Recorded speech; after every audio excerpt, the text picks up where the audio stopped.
Okay, so we're here at the Kentrup residence. Nice breezy day. We're going to attempt to repair here on the front. Obviously we do have damages here from wind, and we're going to use the Certainteed product that was recommended by ITEL to go ahead and try to complete a repair. And we're going to film that so that we can all get on the same page here with what our issues are. Just so you know, I'm just picking a random area. I got my pitch hopper here. Everything in this area is sealed up. There is no, well, the pliability might be a little bit of an issue. This looks like it's become unsealed over time. I'll avoid that area and stick towards down here for the video. So what I'm going to be using here, pitch hopper. Yeah, I got that too. Roof snake 5-in-1 tool to unseal. And just for fairness, I'm going to go ahead and mark with chalk the exact shingle. I'm going to just randomly choose this one right here, and I'm going to be removing. So here's that from an overview. Again, this is sealed, and so are the ones above it. This is the one we were just looking at here. So we're going to go ahead and remove that and fit in place a Certainteed Landmark AR Pro. So first we're going to unseal with this 5-in-1 tool. I'm going to try to be nice and gentle removing this.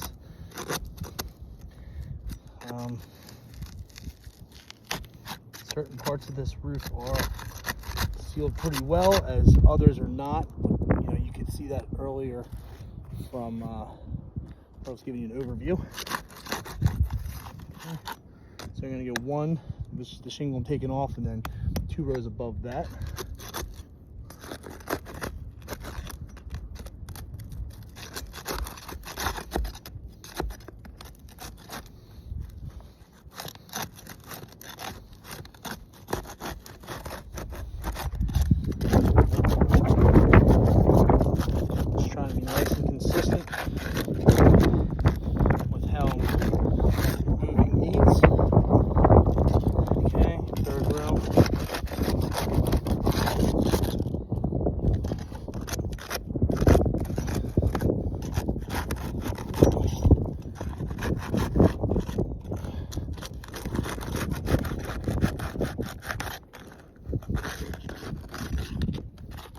Perfect. Okay, so roof snake time.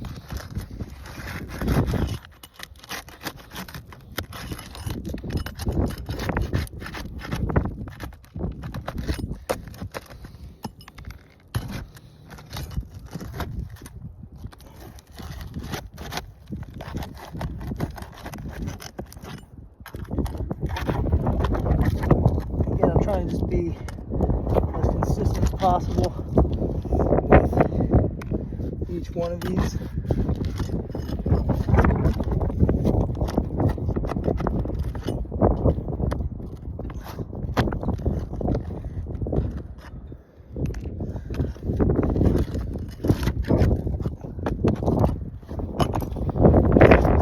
Like about 4 nails per shingle.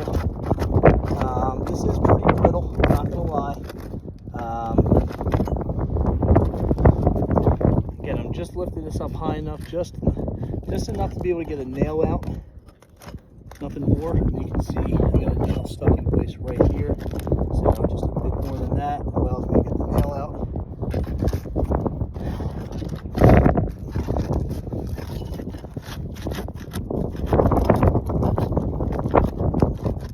This nail appears to be overdriven a little bit.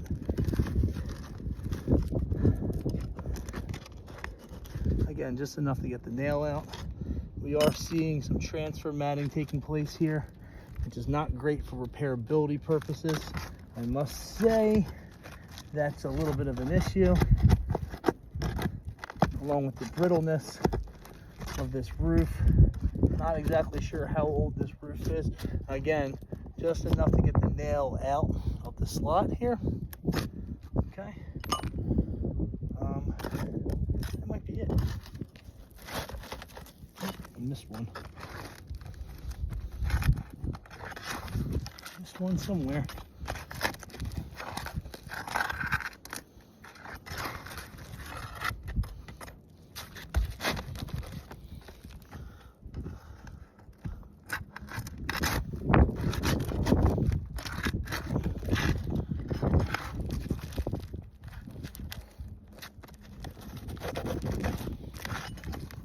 Here it is.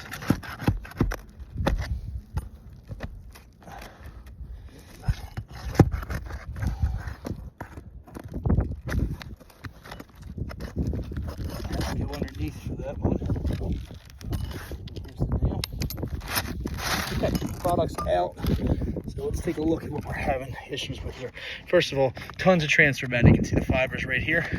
Okay, which is going to then correlate to the ceiling strip. Like just like right here, we got rips, we got tears in the product itself. These are obviously existing pieces here, so that's not good. That is not favorable for repairing this. I got another one here. It looks like some of this is somewhat pliable, some of this is not. Let me see what else we got here. Okay, look, we got some tears deep in the matting right here, and again, transfer matting right there, as you can see pretty clearly. You know, this is not a matter of me not being gentle. This is a matter of the product being brittle. So there's that, which we'll lay that stuff out. Here is the new Certainteed AR Landmark Pro. Well, it looks like right off the bat, we got a little bit of an issue with the size here. So let's take a look at this. This is a larger shingle. I know Certainteed did change some things up in the last several years here, and it looks like this roof has a first generation laminate on there, whereas this is now the second generation, or the newer type of product. So right here, pretty cut and dry, you can see that there is a size difference, about 1.5 inches. Yep, about 1.5 inches size difference here. That's not great. That's not great for repairability. In fact, if I stand up, there's the shingle that was removed compared to the newer product. There's a size difference, people. So there's that, which is just great. So likely I'm not going to be able to leave this shingle on the roof. I'm still going to put it in place to be able to capture information here.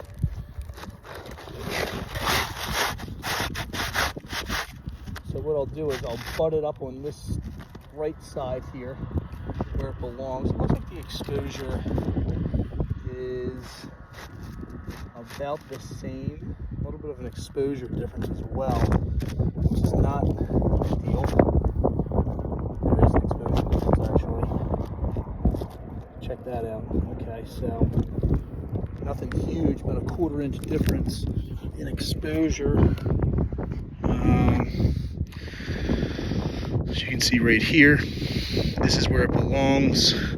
Same thing over here, that's where it belongs, and there is a difference in the exposure, meaning that we couldn't trim this down because the ceiling strips now would not be lining up where they belong. Actually, in fact, you'd be cutting the ceiling strip off entirely.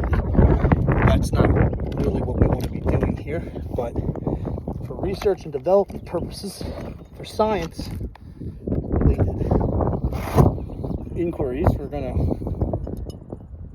go ahead and install this thing anyway, just to see how brittle this actually is. So I'm gonna go nice fair shot right here in the middle. with the old roof snake. Great tool. I'm just kidding, this thing sucks.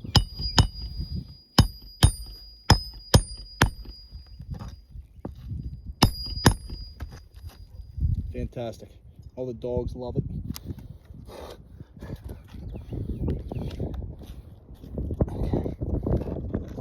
Right here. Yep.